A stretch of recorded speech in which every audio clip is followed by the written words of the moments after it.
Hi, Patricia. Hey Laura, how are you? Doing good, thank you. So we're talking about somatic expression today. I'm Hmm. excited about this one. Yeah, no, I know this is exciting. Um, and when we talk about somatics, then we're referring to everything around the soma, which is the body. Mm, Uh, and it's a term used in biology and psychology. So it's often used by practitioners to figure out what's actually happening in the body, with the idea that everything that we take on board, it's becomes a symptom or it becomes available inside of the body, as in the body stores this on a cellular memory level. mhm. Emotions, which are all regulated and centered inside of the nervous system and inside of the body as well. So yeah, when we talk about the soma, we're talking about the nervous system, the organs, your chemical receptors, your chemical processes, and the brain. But we're not talking about everything that happens in our mind, the mental bits. Great. Yeah, so this is something that I work with a lot as well. As you know, I'm a yoga teacher and have been teaching yoga since 2016. And there's something so important about accessing your body in this process of healing. I always say, use the phrase like you're learning the language of your body, you're learning to speak to your body.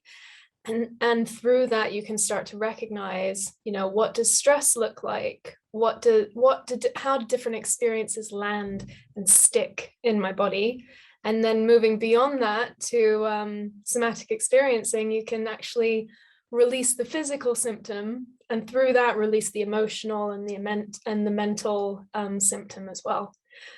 So do you have an exercise for us that you want to talk through? Yeah, sure. So one of these pieces is to do with thematic experiencing, and it's used in a specific type of therapy. Mm, Um, and it's a way of entering the body or understanding the nervous system. So with patients that come who are really severely traumatized in some way, what happens is through a shock, the body goes into a survival mode, and with continued kind of survival mode, it can reach peaks, right, and stay there, become flat, depressed, or becomes highly excitable. So we're seeking that all the time. So when that happens through trauma, we tend to lose a lot of our memory because everything is busy processing, right? um, Potentially the emotions and everything that's absorbed through the body, through the nervous system, is too much or too overwhelming for our system to handle.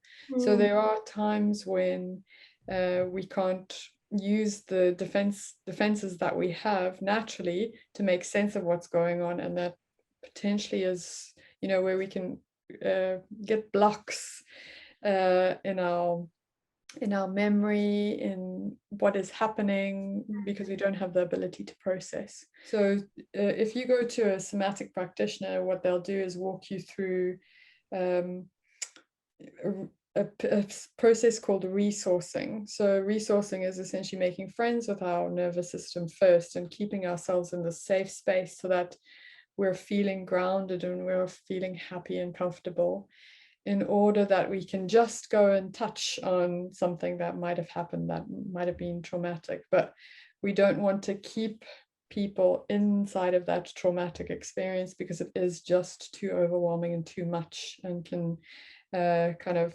exacerbate some of the symptoms. mm, So it's a really beautiful process called resourcing, where you start with thinking of, it can be a person or it can be a place that you find really pleasurable, really, whatever it is to you, that memory that's just dear. Like if you bring that to your mind, mhm. um, I'm gonna do it now. do now. So that place or that person or that, there's something about it that just fills you with really good kind of energy, good emotions. It could be the kind of the exuberance of love or joy, or it could be such a beautiful calming space that you can almost feel, the wind against your skin, or the sand in your hands, or the place where you're sitting, or the people that you're smiling at. So once you get to this place, I'd like you to notice how your body is feeling. Yeah, I'll speak to it, seeing as we're recording. But I noticed just instantly everything's just starting to relax. I mean, from my face and jaw and shoulder, it's just everything's a little bit more loose. And yeah, even my breath slowed down, just picturing that place and those people. Mhm. Awesome.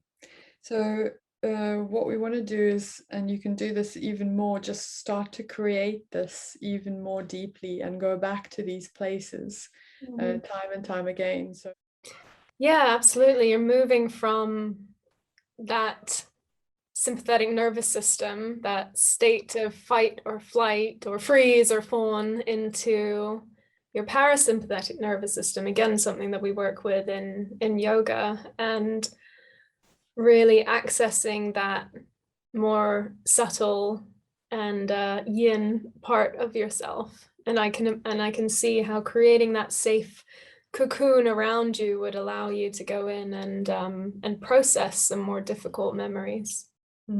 yeah, and I remember that you talked a lot about the neuroscience of these things, how you can't function very well when you're in the survival mode.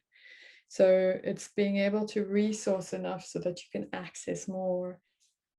Yeah, and that's so true. In that survival mode, high stress, high anxiety, you're operating in a primitive part of your brain. And you have, yeah, even lower IQ, lower ability to process complex thoughts or ideas, be analytical, put things into perspective. Absolutely, you can't access that when you're in that part of your brain. That's not how it works. So you do have to come out of that first to be able to process and move through things. So yeah, resourcing makes absolute sense to me. That's wonderful. Excellent.